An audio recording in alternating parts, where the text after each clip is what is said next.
Hello guys, कैसे हैं आप सब? I hope you are doing well. अच्छे होंगे और अच्छा करने की कोशिश कर रहे होंगे। चलिए शुरू करते हैं। देखिए, एमपीपीएससी प्रीलिम्स यूनिट 10 के बारे में हम बात कर रहे थे, तो हमारे काफी सारे लेक्चर कंप्लीट हो चुके हैं, जिसमें से हम अभी तक टोटल हमने 17 पार्ट्स में डिवाइड किया हुआ है पूरी यूनिट 10 को, जिसमें से हम 15 नंबर पर केंद्रीय सतर्कता आयोग आज देखने वाले हैं। ठीक है, चलिए शुरू करते हैं। देखिए, केंद्रीय सतर्कता आयोग बेसिकली हमारे लिए, आपको नाम से ही समझ आ रहा होगा कि ये भ्रष्टाचार को रोकने के लिए हमने स्टार्ट किया था। किस चीज के लिए? भ्रष्टाचार, करप्शन को रोकने के लिए सतर्कता। ओके, तो सरकारी अधिकारी सरकारी तंत्र पर निगरानी रखना बेसिकली इसका काम है। 1941 में एक विशेष पुलिस स्थापना हुई इसी के अंतर्गत। ठीक है, मतलब इसकी शुरुआत कैसे होती है वो बता रहा हूँ। तो 1941 में एक विशेष पुलिस स्थापना हुई। 1946 में एक स्पेशल पुलिस बनाई गई थी। 41 में 46 में केंद्र सरकार के कर्मचारियों के भ्रष्टाचार को रोकने के लिए दिल्ली विशेष पुलिस स्थापना अधिनियम 1946 लागू किया गया। ठीक है, 1 अप्रैल 1963 को गृह मंत्रालय के प्रस्ताव द्वारा सीबीआई, केंद्रीय अन्वेषण ब्यूरो की स्थापना की गई। ठीक है, उसके बाद 11 फरवरी 1964 को संथानम कमेटी थी, जिसने भ्रष्टाचार निवारण समिति 1962 की सिफारिश पर कार्यकारी आदेश द्वारा केंद्रीय सतर्कता आयोग का गठन किया।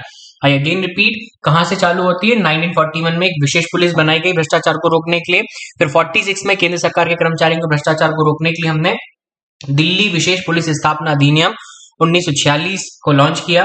उसके बाद 1 अप्रैल 1963 को गृह मंत्रालय के प्रस्ताव पर हमने सीबीआई का गठन कर दिया।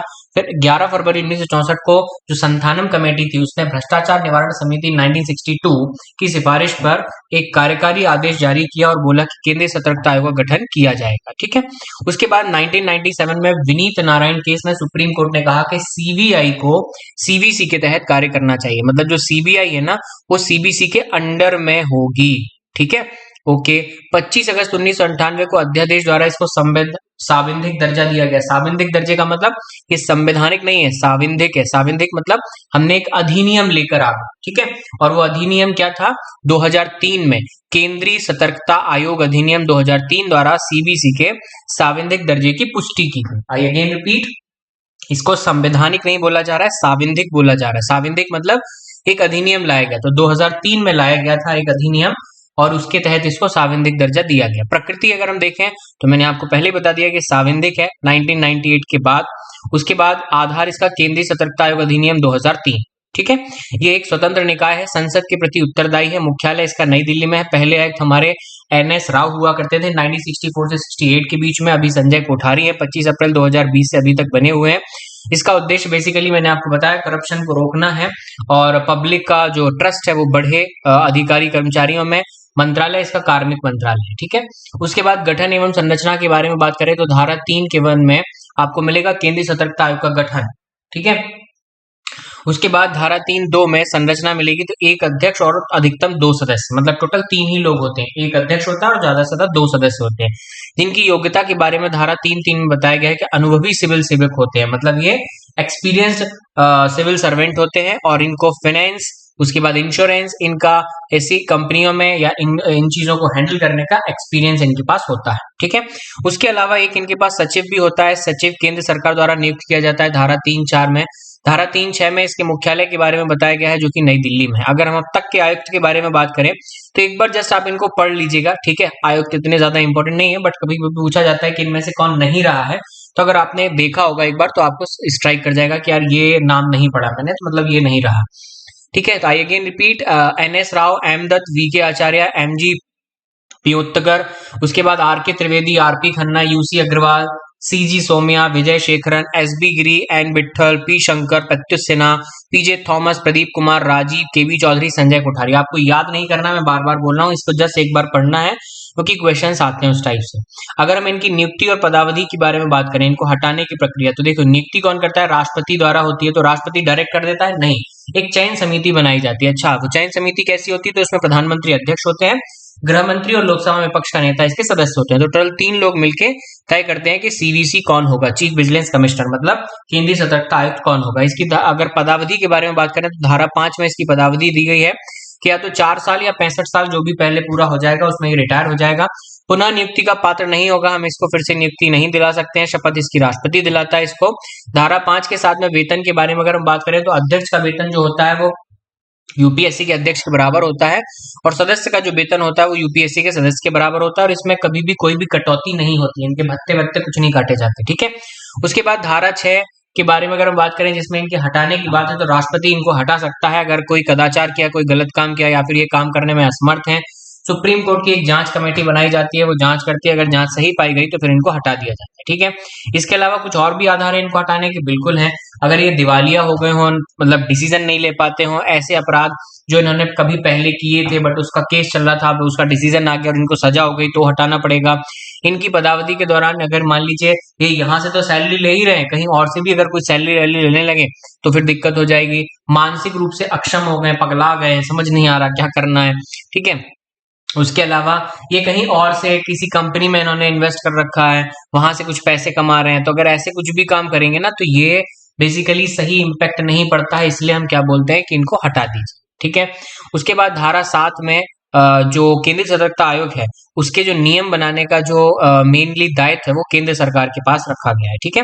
तो केंद्र सरकार ही नियम बनाती है। अगर मैं बात करूं इसकी कार्य प्रणाली के बारे में, तो इसका जो न्यायालय कार्यालय है वो नई दिल्ली में, वो दीवानी न्यायालय की शक्तियां उसके पास है। ठीक है। दीवानी और फौजदारी मामले होते हैं तो दीवानी न्यायालय की शक्तियां उसके पास है। न्यायिक चरित्र कैसा है कि केंद्र सरकार और प्राधिकरण से जानकारी एवं रिपोर्ट की मांग ये कर सकते हैं। ठीक है। किसी भी टाइप की रिपोर्ट इनको चाहिए है तो बिल्कुल ये किसी भी ऑर्गेनाइजेशन से या सेंट्रल गवर्नमेंट से रिपोर्ट मांग सकते हैं किसी भी चीज पर। जांच एजेंसी के द्वारा अगर कोई जांच की गई है तो उसकी भी रिपोर्ट मांग सकते हैं। केंद्र सरकार और प्राधिकरण को आगे की कार्रवाई करने की सलाह दे सकते हैं कि भैया तुम देखो अब ऐसा करना। ठीक है। ऐसा दीवानी न्यायालय की शक्तियां, मतलब इनको सजा सुनाने का अधिकार भी होता है। सिविल न्यायालय में उनको बहुत ज्यादा सजा सुनाने का अधिकार नहीं होता। ठीक है। बट यहाँ पर होता है। उसके अलावा केंद्रीय सतर्कता आयोग के अगर हम कार्य के बारे में बात करें तो देखिए, सबसे इंपॉर्टेंट कि जितनी भी कंप्लेन इनके पास आती हैं करप्शन को लेकर या अनियमितताओं को लेकर, उन पर तुरंत कार्रवाई करना। उसके अलावा भ्रष्टाचार निवारण अधिनियम 1988 के अंतर्गत किए गए अपराध की समीक्षा करना। उसके बाद केंद्र सरकार के मंत्रालय प्राधिकरण के लिए उन पर नजर बनाए रखना, उनके प्रशासन पर का काम सही चल रहा है नहीं चल रहा, करप्शन तो नहीं हो रहा। केंद्रीय सतर्कता आयोग को मनी लॉन्ड्रिंग प्रिवेंशन अधिनियम 2002 के तहत संदेहास्पद कार्य, मतलब अगर कहीं पर भी ऐसा सस्पेक्टेबल एक्टिविटीज कुछ हो रही हैं पैसे के लेन देन को लेके, तो वहां पर मनी लॉन्ड्रिंग एक्ट जो हमारा 2002 है उसके तहत इनको विशेष अधिकार दिया गया है। ये बिल्कुल पूछताछ कर सकते हैं, जांच कर सकते हैं और पनिशमेंट कर सकते हैं। ठीक है। केंद्रीय सतर्कता आयोग का अगर हम कार्यक्षेत्र के बारे में बात करें तो अखिल भारतीय सेवा के जो सदस्य होते हैं, मतलब जितने भी IAS, IPS, IFS, IRS, ITS जितने भी होते हैं, जो ग्रुप ए सर्विस के अधिकारी होते हैं, उन सब पर केंद्रीय सतर्कता आयोग लगता है। ठीक है। उसके बाद सार्वजनिक क्षेत्र के बैंकों के स्केल जो 5 से ऊपर है, मतलब जो अपने रीजनल मैनेजर होते हैं ना बैंक में, बैंक मैनेजर नहीं, असिस्टेंट मैनेजर नहीं, रीजनल मैनेजर, तो उसके ऊपर के जितने भी अधिकारी हैं ना, उन सब पे केंद्रीय सतर्कता आयोग जो है वो नजर बना के रखता है। आरबीआई, नाबार्ड और सिडबी के जो ग्रेड डी और उससे ऊपर के अधिकारी हैं उन पर भी ये पूछा जाता है। ठीक है। कि कहाँ के ग्रेड डी अधिकारी, तो आप बोलेंगे आरबीआई, नाबार्ड और सिडबी के। कहाँ के स्केल 5 के ऊपर, तो जो सार्वजनिक बैंक के होते हैं उनके स्केल 5 के ऊपर के। उसके बाद जो सरकारी क्षेत्र उपक्रम होते हैं लाइक बीपीसीएल, बीएचईएल, एनटीपीसी, तो उसके जो मुख्य कार्यकारी अधिकारी मतलब चीफ एग्जीक्यूटिव ऑफिसर, सीईओ हैं, उसके बाद एग्जीक्यूटिव सीईओ हैं, उसके बाद डायरेक्टर्स हैं, उन सबको मतलब अनुसूची क और ख और E8 के ऊपर के जितने भी अधिकारी होते हैं, ये सैलरी स्केल है। ठीक है ना।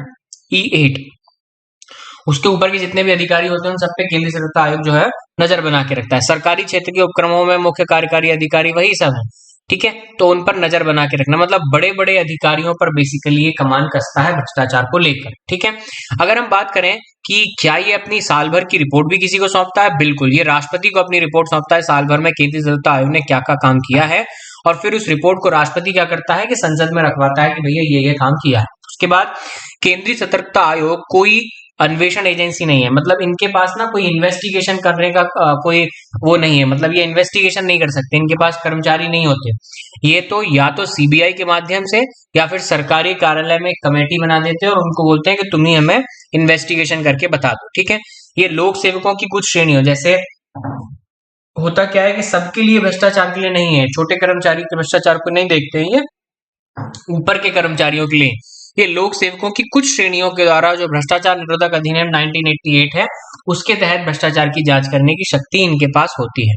केंद्रीय सतर्कता आयोग का अध्यक्ष और सदस्य वित्त मंत्रालय के तहत गठित होने वाले जो ईडी है ना, एनफोर्समेंट डायरेक्टरेट, उसकी चयन समिति का भी हिस्सा होते हैं। जैसे ईडी में किसी को बिठाना है, वित्त मंत्रालय में किसी को बिठाना है, तो वहां पर जो उनकी चयन समिति होती है ना, उसका मेंबर भी ये होता है केंद्रीय सतर्कता आयोग का अध्यक्ष। ठीक है, उसके बाद एक मैं आपको बता दूं जो इस टॉपिक से रिलेटेड है, that is integrity index development, that is IID।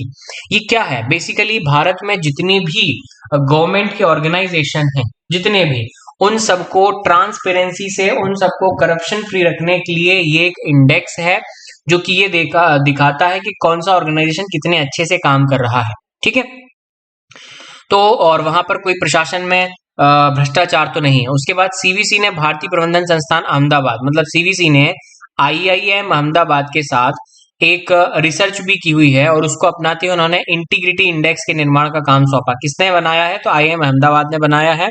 और उसमें वो ये देखते हैं कि हम कैसी कार्य प्रणाली अपनाएं कि करप्शन कहीं से कहीं तक ना हो पाए। तो आप जो देखते हैं ना कि हर चीज डिजिटाइजेशन हो रहा है, डिजिटल हो रहा है, डिजिटल हो रहा है, तो उसकी एक वजह यह है कि वहां पर करप्शन के चांसेस बेहद कम हो जाते हैं। उसके अलावा आता है मुख्य सतर्कता अधिकारी। जो मुख्य सतर्कता अधिकारी होता है, मेन चीफ विजिलेंस कमिश्नर, वो क्या है? तो विभागों संगठनों में सतर्कता प्रशासन का नेतृत्व बेसिकली यही करता है, यही मेन लीडर है। ठीक है, और जितनी भी गतिविधियां होती हैं वो सब इन पर नजर रखता है। उसके अलावा इनके पास जो भी शिकायतें आती हैं, ठीक है, तो उसकी जांच कराने का पावर इसके पास होता है। ये किससे? CBI से, किसी से भी इनकी जांच करा सकता है। ठीक है, उसके अलावा जांच की जाती जो भी सततता प्रकृति के विशिष्ट और सत्यापन योग्य आरोप होते हैं। मान लीजिए कोई आरोप है, वो हो गया, ठीक है, तो फिर एक आयोग जो है वो रिपोर्ट बनाता है और फिर रिपोर्ट सौंपता है किसको? मतलब CBI या CBO जो है वो रिपोर्ट बनाते हैं और आयोग को रिपोर्ट सौंप देते हैं। ठीक है, फिर आयोग डिसाइड करेगा। सभी विभाग और संगठन की नियुक्ति के आयोग से पूर्व परामर्श के बाद ही की जाती है। जैसे हमें मान लीजिए विजिलेंस में कहीं पर भी कोई भी ऑफिसर रखना है, ठीक है, देखिए विजिलेंस का आदमी ऐसा नहीं होता है कि अकेले यहीं पर होता है, मुख्य सतर्कता आयोग में होता है, नहीं नहीं, बैंक में भी विजिलेंस अधिकारी होता है, पोस्ट ऑफिस में भी विजिलेंस अधिकारी होता है, हर बैंक में अलग अलग, RBI में विजिलेंस अधिकारी होता है। तो जहां पर भी, जिस भी विभाग में, जिस भी ऑर्गेनाइजेशन में गवर्नमेंट के विजिलेंस अधिकारी की नियुक्ति होती है, वहां पर एक बार मुख्य सतर्कता अधिकारी या मुख्य सतर्कता आयोग से एक बार पूछा जाता है कि हम इसकी नियुक्ति ऐसा कर रहे हैं यहाँ पर, तो क्या ये सही बंदा होगा ऐसा। ठीक है, तो एक बार इनसे परमिशन जरूर ली जाती है, एक बार इनसे परमिशन नहीं, बेसिकली सलाह ली जाती है। ओके, चलिए, तो thank you very much.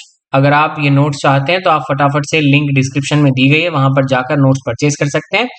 And like कीजिए, शेयर कीजिए, सब्सक्राइब कीजिए। Thank you very much.